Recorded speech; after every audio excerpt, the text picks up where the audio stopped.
All right, welcome to Life Extension Live. I'm Dr. Mike, and that is Dr. Crystal. So, did you know your brain has to stay active? That's right. It Yes. needs stimulation. It needs stimulation. It needs exercise. See, I did it with the quotes. Fitness. Brain fitness. No, these are all important things. Brain health, keeping a strong memory, cognition. Dr. Crystal, top of people's lists all the time. Oh, sure. And we recently did a study.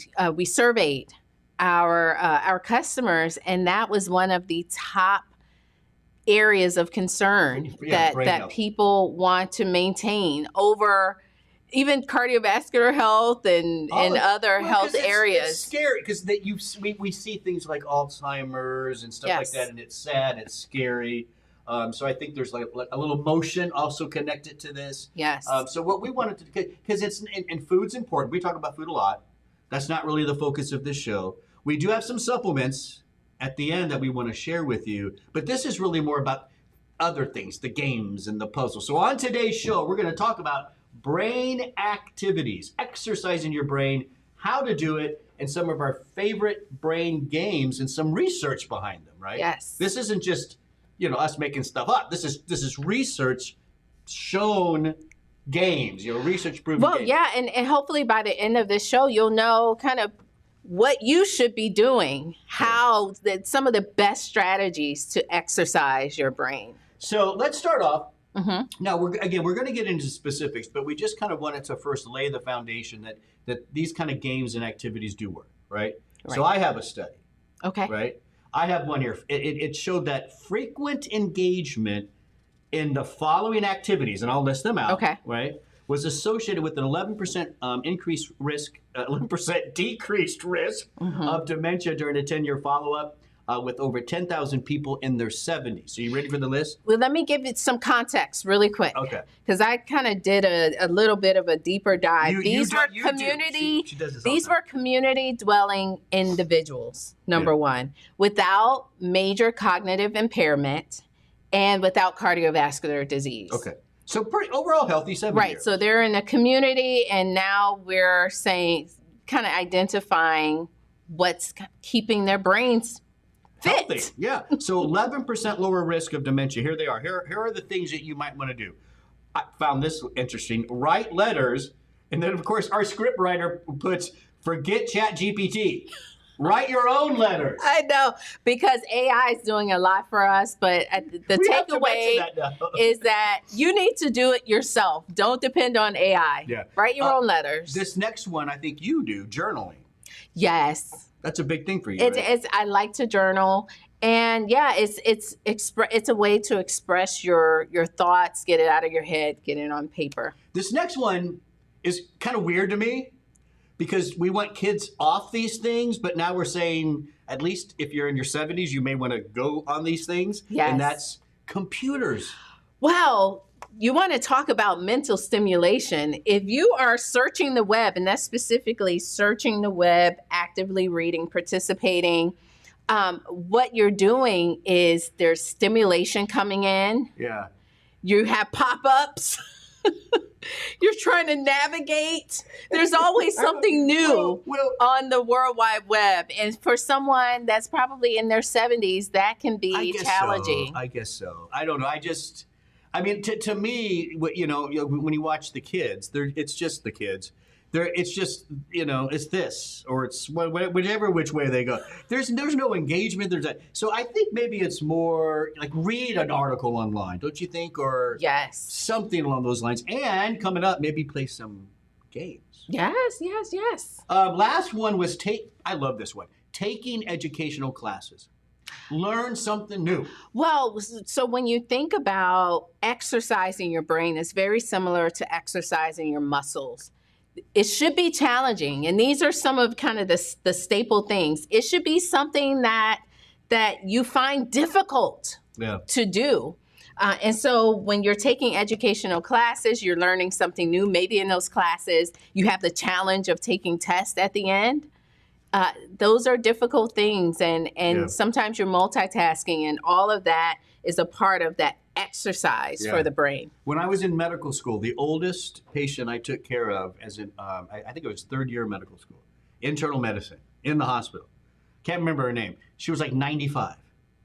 Did I tell you this? No. Oh, and I asked her. I said, "What's because everybody wants to ask that. Like when you're dealing with a 95-year-old, like, how did you get to this point? Because I kind of want to get to that point. Like, what did you do?" And she talked about learning was big for her, and I found out she was enrolled at the local college, taking courses learning how to build websites, HTML code. What? Yeah, this is back in the 90s when HTML code was a little, but she was learning this. She was 95 years old. 95 years old. She was in the city college learning computer science. Well, you know, they don't now at your local community centers. You know, I live in the city of Plantation, and they have coding classes. They have all sorts of classes like that where you can learn something new, language. We'll talk about that. And most of those are really inexpensive in your local community. So those are the things you could do to looking at the risk of dementia, right? That's because that's what we're all kind of scared of, right? So those things have 11% lower risk in this group. Mm-hmm. Now, these next things had a 9% lower risk. Mm-hmm. Still pretty good, right? Yep. Playing games, cards. That's a big one, I think, cards and stuff. My parents used to always play bridge. Oh. Did you know that one? No. I don't think, you probably don't. Chess, we're going to get into that one. Crosswords. Oh, yes. And that's other puzzles. Typically what you see more older individuals playing the crossword puzzles, but maybe that's something you're doing by yourself, and I think there's something where you're playing the games with other people that can help to exercise the brain. My mom and dad, every morning, that would do the crossword. They were serious about it. They had books. Like you could look up certain to help you figure out what that word is. Yes. Yeah, they were serious about it. Then there's other activities like just reading books, watching TV. All right, listening to music, radio. I think that's a good one. Music, crafting, woodwork, metalwork, painting, drawing. Those all had a 7% lower. So I think what we're saying, if we can remember, these individuals, community dwelling, 70 years, follow for about 10 years, over that 10-year period. And the people who were staying active in some kind of way, keeping their brain active with these activities, there was a lower risk of dementia. That's your first step. Here's some other things you can try. This is now outside of the study. This is just other things we came up with. Yeah. Right? How about using your non-dominant hand to do certain things? I'll tell you what, I tried this once. I know I told you this and you laughed at me for a long time. I tried using, so I'm right-handed, right? Okay. I tried using my left hand to brush my teeth. That was, and here was funny about it. I have the electric, and I have a powerful one, you know that. Okay, yes. And I using my left hand, it was like, I couldn't control it. It was bad. So I have a colleague, our manager of clinical information. She started doing this using her left hand for her mouse at her computer desk. That's probably hard too. Very challenging. Yeah. So just play around there. Just switch it up. And what you're doing is you're challenging the other side of the brain. We talked about this one, learn a new language. That's part of that learning, education. Yes. I think learning a new language is a great way to really turn on some brain activity. Yes, and there's some amazing apps. I'm happy my mom's now using an app, and we're learning.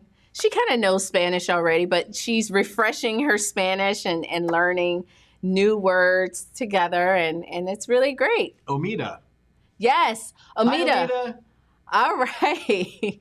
She says she uses Bone Restore with K2. Oh, she's just a life extension customer. She loves it. Yeah. Yes. Well, I'm happy that you found the show, Omida. We are here every Wednesday, 12 noon. We've been doing it for 5 years. Omida, where you been? All right, but great to have you today. Learning to play a musical instrument. Perfect. Yeah. Or just learning something new. And again, it should be something that's going to challenge the brain.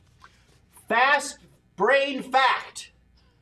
Is that what it is? Fast fact. Fast brain. I'm going to say fast brain fact. Okay. Try to say that 3 times. That's probably good for your brain too. Fast brain fact. Fast brain fact. Here we go. Ready? Your brain, and this is actually from the university. Where was this from? Northwestern University Northwestern. Medical School. Your brain has virtually an unlimited memory capacity. A healthy brain has billions of neurons. That's a lot more storage space than on your smartphone. But when these neurons get damaged, like with Alzheimer's disease, that memory capacity is impacted, unfortunately, not for the better. So doing everything we can to keep the brain healthy with food, with supplement and games is key. Yeah. Love So it. a lot of people are asking specifically about chess. Yeah, well, that came up a lot, right? Yes. I would have thought, and the crosswords came up too, and we'll get to that, but I thought chess was pretty much the number one thing people were talking about. I think people associate chess, and I think just imagery in movies that's probably and where in it's the from. media, it's always the smart person playing chess I can play checkers. associated with Can't intellect. Play chess. You play chess? No. Yeah. It's on my list to learn because I checkers is more think my it's going to pace. make me smarter. Yeah. So let's talk a little bit about. So the question is can it help? Can playing chess boost my brain activity, boost my brain health? And the answer is yes. And we found a study. Yes, yes.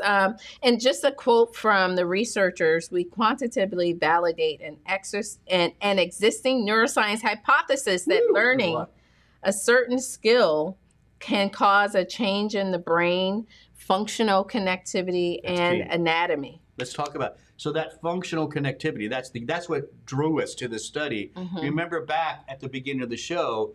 Ultimately, what we're trying to do is increase those brain cell connections, those synapses, the nerve highways in your brain. I like That's where memory is. That's where recall is. That's where cognition is. And when you see a study claiming that there was an improvement in connectivity, that is something to keep an eye out on. And we do know that it declines with age. For sure. And that connectivity is what's allowing you to learn those new things, and it helps to improve your memory. Yep.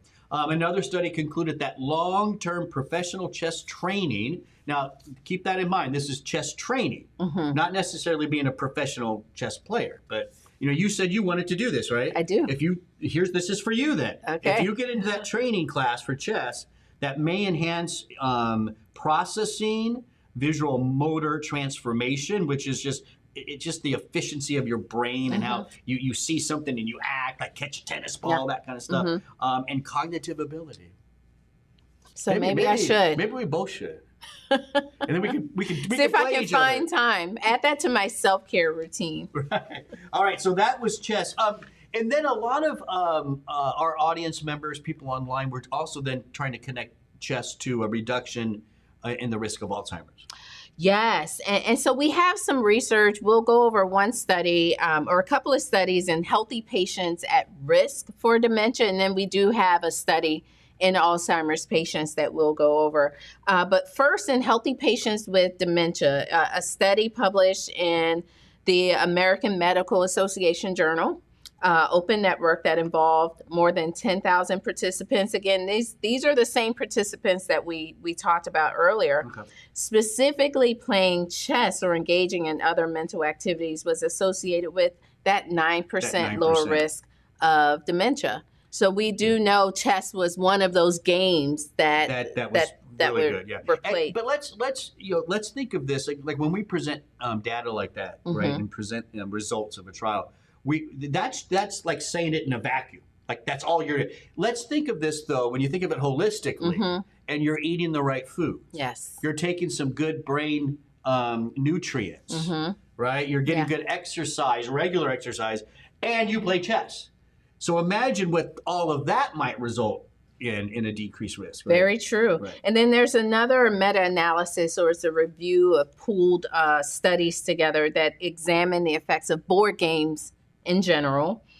Some of those board games were chess, specifically Chinese chess, among older individuals.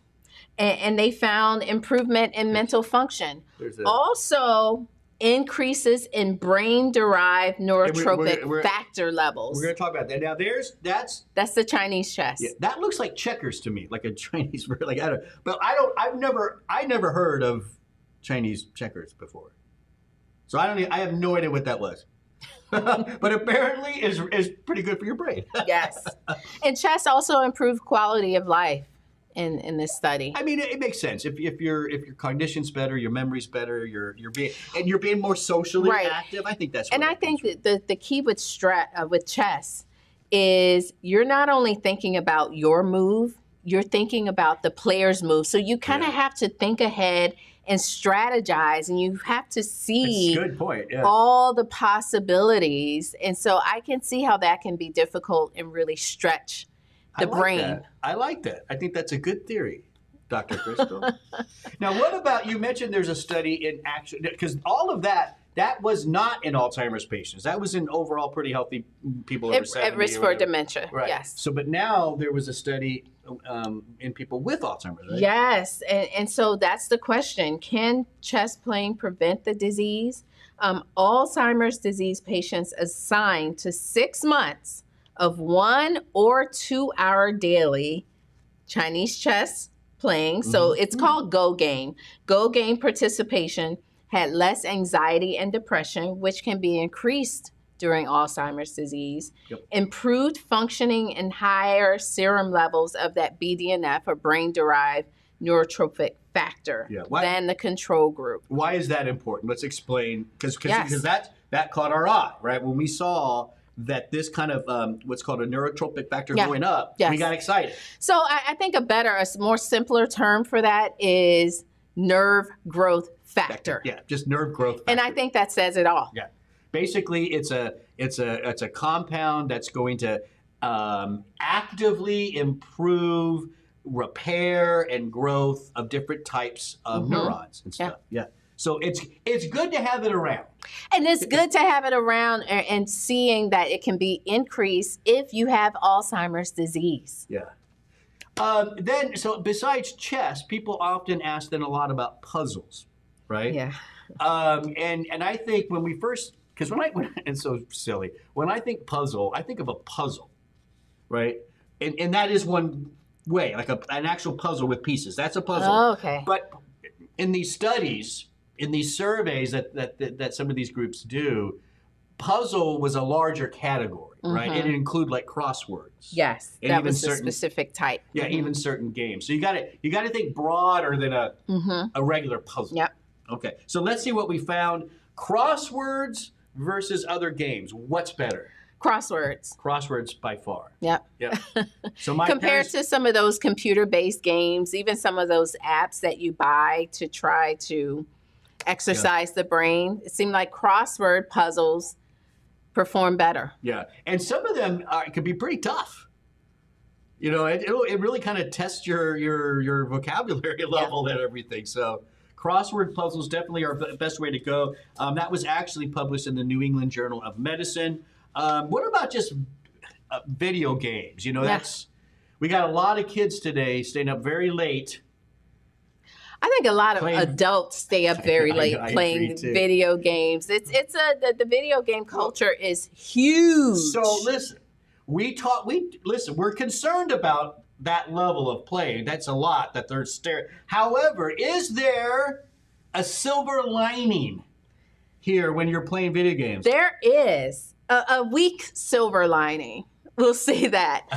So recent meta-analysis concluded only a weak relationship between video game skill and cognitive ability. Yeah. So some people think, you know, just because you're really good at video games, that's going to make you smarter, and that seems to not be the case. Your mom is saying hi.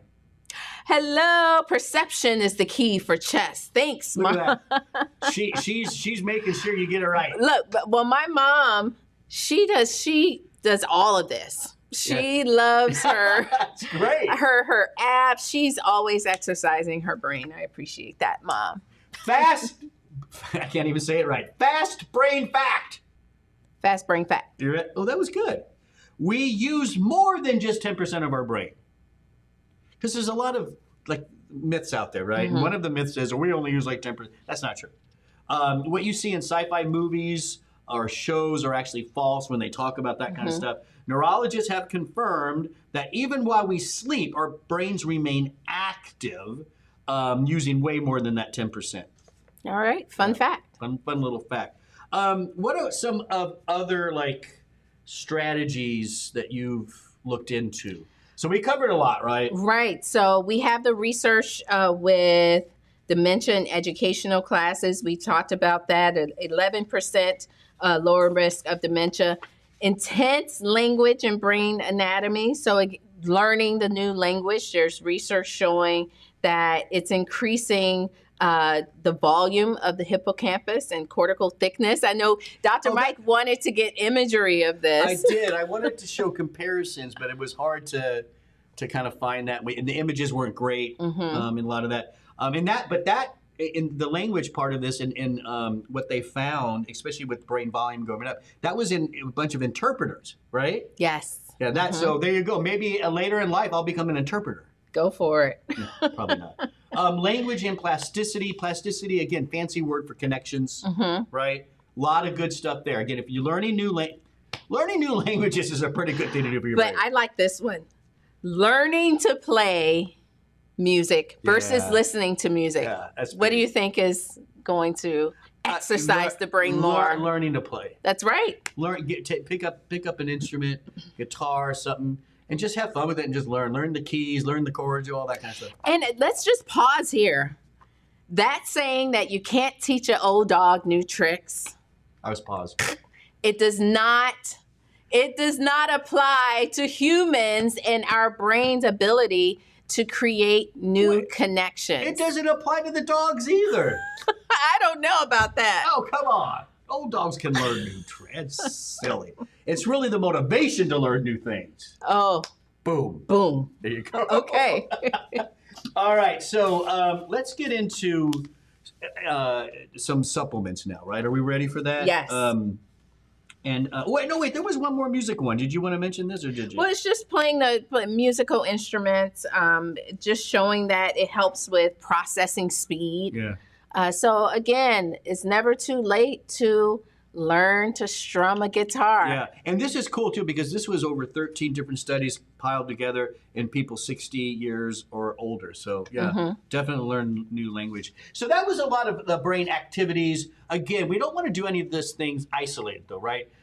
Brain health, good cognition, good memory throughout life requires other things like good food, normal exercise, these games and crosswords and chess, all that stuff. But certain targeted nutrients are also very important. Yes. So we have our top three. Well, my top three. And I got mine. Your top three. Right. So you want to go just with your three first? I'll give my three first. And my three, it always goes back to food. And so I kind of picked some of my top food nutrients, which ones have the research. And I'll start with carotenoids. Why? Because the carotenoids, these are pigments. They're most commonly associated with eye health. And so we know beta carotene, lutein, zeaxanthin. These are those colorful red, orange, yellow pigments that's in food. But they have anti-inflammatory benefits. They fight free radicals and they concentrate in the brain, specifically lutein and zeaxanthin. We know that the brain is the eyes are directly connected to the brain. Yeah. And it's a quick entry right into the brain. Yes, and research shows that individuals that have higher or who intake higher levels of carotenoids have a decreased risk of Alzheimer's disease. So food, your red peppers, your carrots, your zucchini, your squash, all those colorful pigments, even your spinach. Saffron. Some of your spices. So think about the reds, the yellows, the oranges. Very good. Include those. So that's my number one. Number two, great polyphenols.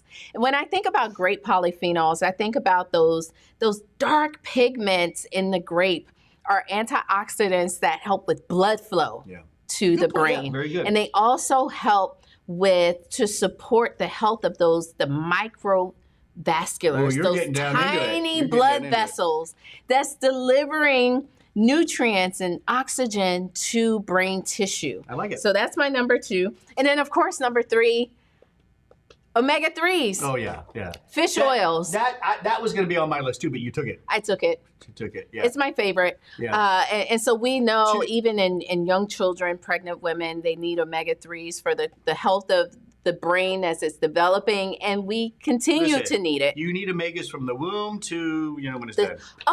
From the womb to the tomb. There you go. Right. That's really good.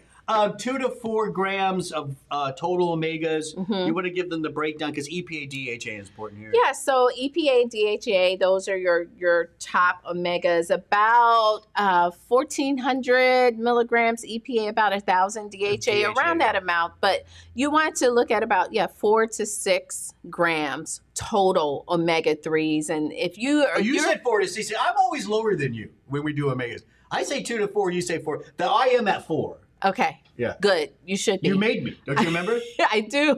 Because he was at 2. And we're like, what are you doing, Dr. Mike? Right, so there's your omega. All right. So that's your 3. Yes. Excellent choices. Thank you. My first choice is a special form of magnesium. And matter of fact, I think someone was talking about it on the chat. Oh, yes. Magnesium L-threonate. Here's the thing. Magnesium is a very important mineral for the brain. In the brain, it's involved in building those connections. Yes, and that was Onita again. Oh, yeah. That asked about magnesium L-threonate. There you go. Here you go. And so magnesium is what's needed for that, to make those highways, right? Well, magnesium has a hard time getting into the brain at the end of the day, but magnesium L-threonate doesn't. It gets into the brain far more than other forms of magnesium. And so that's the brain one for me, for sure. Okay. Yeah. And then melatonin. It's not just for sleep. Right. Melatonin is a powerful antioxidant for brain cells. And can I add something to your list? Well, to your melatonin. Why not? When you're sleeping, good quality sleep, going through those phases of sleep. Deep sleep, remember? That's when your brain is consolidating your memories. I mean, your brain is cleaning up. Fixing itself, repair. Yeah. So melatonin helps with that. Yes. But then at the same time, it protects brain cells. It protects those synapses. Yeah, it's an antioxidant. Yeah. There's even some research showing that has anti-cancer properties. I mean, it goes on. You should look into melatonin. It's pretty impressive what we're discovering about it. And then lastly on my list, because it has to be on my list, it's simply a good multi-nutrient. All of your vitamins and minerals every day. Think of it this way. These are the basic building blocks of healthy humans. Yes. And then there was a recent study about individuals who took a multivitamin. Improved cognition across the board in those that were taking one and those that weren't. So good evidence for it. But here's what we hear this, right? People say, well, no, but I'm eating better now. I'm getting enough of my vitamins and minerals, right? And that's great. Please continue to eat well. But there's still, we believe, a nutritional gap. Yes.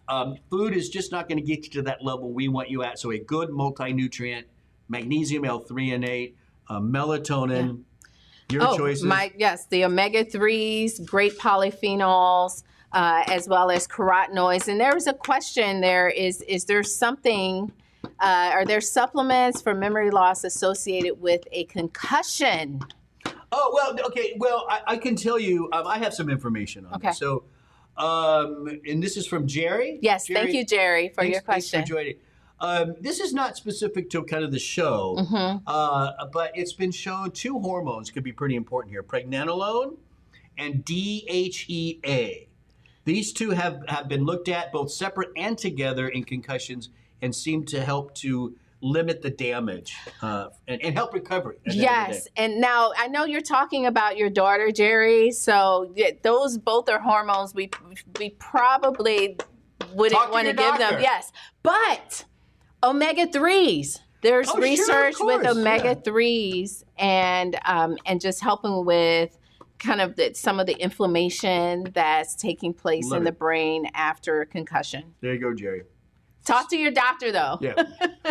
We got the disclaimer out. Okay. Yeah. All right, so there you go. Thanks for joining us today. Hopefully you learned a little bit about how to keep your brain active and exercise it, right? Yes. Brain fitness. And again, think of the whole package. Think of your food, think of your supplements, think of your regular exercise, and then think about some of the things we talked about. Chess playing. I think for me, what's impacted me the most, learn a new language and play an instrument. What do you think? What do you think? And I'm doing both. Woo! And I'm doing nothing. So, right. But you will, right, Dr. Mike? Yes, I'll get to it. So thanks for joining us today. Don't forget we go live every Wednesday at 12 noon. And we're on live on so many channels now. YouTube, we're live. LinkedIn, we're live. You can watch the show on Instagram. Facebook. So wherever you watch it, there's usually a button or there's something to ring or there's a thumb to button. Just hit it, comment, share the show, but make sure you do one of those so that every time we go live, it'll let you know. Yes.